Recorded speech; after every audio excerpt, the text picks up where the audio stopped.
Kang,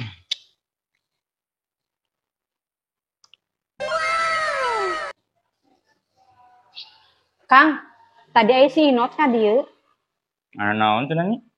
Nanyakeun boga duit tiis teh cenah. Bayaran sakola budakna. Di mana kau nyai? Ya henteu atuh Kang. Da abi mah tara boga duit tiis. Kan boga Lin. Kamari pamere ti Bu Haji. Iya. Pan ari si Inot mah nanyakeun nage duit tiis atuh Kang. Karena kan ge apal abi mah tara neuneun duit tina kulkas.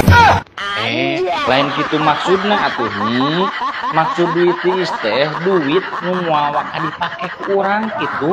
Duit nyalse atuh.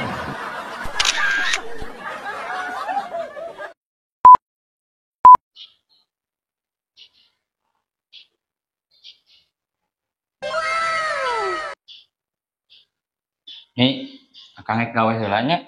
Lumayan boga proyek sabulaneun. Proyek naon Kang?